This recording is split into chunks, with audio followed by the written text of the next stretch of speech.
If they just repeat attacks enough and outright lies over and over again. As long as it's on Facebook and people can see it, as long as it's on social media, people start believing it. And it creates this dust cloud of nonsense. So I've had to bite my tongue after a lot of the nonsense I've heard about Hillary. I know Chelsea has. Can you imagine? Just crazy conspiracy theorizing. But I know Hillary. She's somebody who's dedicated her life to making this country better. Think about how she got her start as a young woman. She was about her age. While Donald Trump and his dad were being sued by the Justice Department for denying housing to African American families, Hillary, about your age, was going undercover from school to make sure minority kids were getting an equal education. She has not stopped fighting for justice and equality ever since. She'll be smart. She'll be steady. She actually respects working Americans. She'll make sure the economy works for everybody who are still struggling out there, folks who feel like they're not getting a fair shake. She will work her heart out to create jobs that families can live on, child care that you can afford. She'll fight for students who are struggling with college debt. She'll fight to make sure that women get paid the same for doing the same work as a guy. She knows workers deserve a higher minimum wage. She knows how the world works. She will make sure to keep America strong and respected. She won't turn people against each other just to win an election. She will be a leader for all of us because she knows we're stronger together. And that's what this all comes down to, Michigan. I've said this before. The most important office in a democracy is not president, it's not senator, it's not congressman or mayor. It is the office of citizen. The most powerful word in our democracy is the word we. We the people. We shall overcome. Yes, we can. America has never been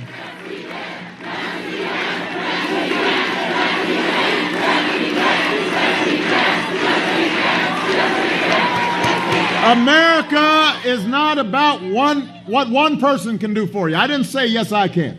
I said, yes, we can. I told you I wasn't a perfect man, wouldn't be a perfect president, but I said I will work alongside you. I will work as hard as I can to make sure that all of us together can advance the causes we believe in. What we can achieve together through this sometimes frustrating, often slow, but ultimately enduring role that we play in self-government. This is what this country runs on, is you deciding that you care enough about it to get involved. Even when the odds are steep, even when the road is long, that's our history. That's why patriots chose revolution over tyranny. That's how GIs your age defeated fascism. That's how women found the courage to reach for the ballot. That's how marchers crossed a bridge in Selma. That's how workers organized for collective bargaining and better wages. They did it together. In this country, you don't have to be born to wealth or privilege to make a difference. You don't have to practice a certain faith or look a certain way to bend the arc of history in a better direction. We hold these truths to be self-evident. That all men are created equal. That we are endowed by our Creator with certain inalienable rights. That's what makes America exceptional. All of us equal. All of us having a voice. All of us making a claim on the American dream. All of us fulfilling our responsibilities and not just enjoying the rights of this incredible nation, this amazing experiment in self-government. That's what it's about. And so, Michigan, whatever credibility I've earned after 8 years as president, I am asking you to trust me on this one. I already voted. I voted for Hillary Clinton because I am absolutely confident that when she is president, this country will be in good hands. And I'm asking you to do the same, especially the young people here. It isn't that often in your life where you know you can make a difference. not that often you got a chance to move history in a better direction. This is one of those moments. This is one of those moments. Don't let it slip away. You have the chance to reject a coarse, divisive, mean-spirited politics that would take us backwards. You can elect a leader who spent her entire life trying to appeal to the better natures, angels of our nature. You have a chance to elect our first female president.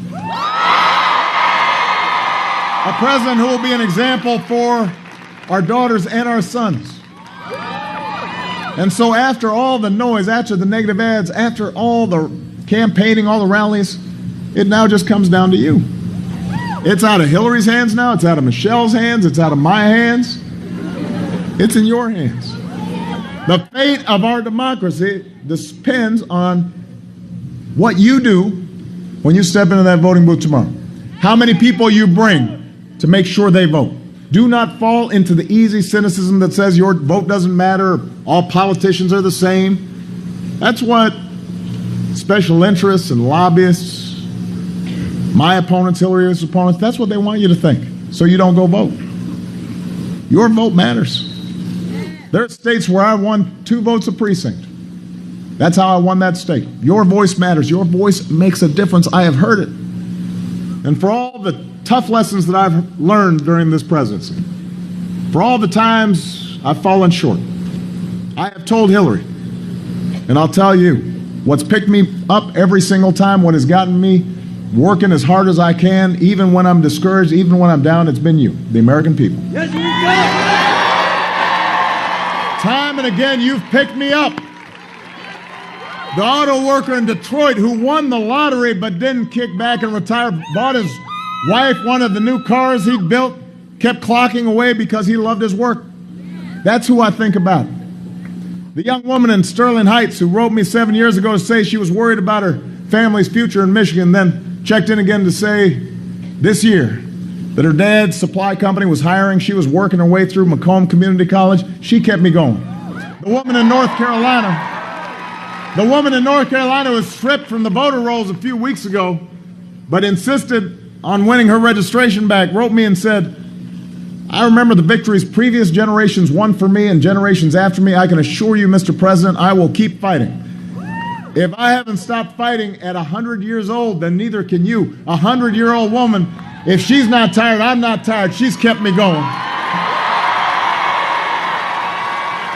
So Michigan, I ask you to do for Hillary what you did for me. I ask you to carry her the same way you carried me. I ask you to make her better the same way you made me better. And tomorrow, if you're willing to stand with me again, if you're willing to get your friends and neighbors and co-workers to the polls again, if you're willing to reject fear again, if you're willing to embrace hope again, then we will finish what we started. We will elect Hillary as president. We will remind the world why the United States of America is the greatest nation on earth. Yes, we can. Let's get to work. God bless you. God bless these United States of America. Let's go vote.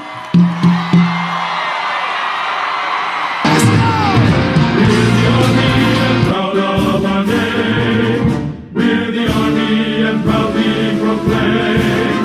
First to fight for the right and to build the nation's might, and the army goes rolling along. Proud of all we have done, fighting till the battle's won, and the army goes rolling along. And it's high, high, hey, the army's on its way. Count off the cages out and strong. For wherever we go, you will always know that the army goes rolling along.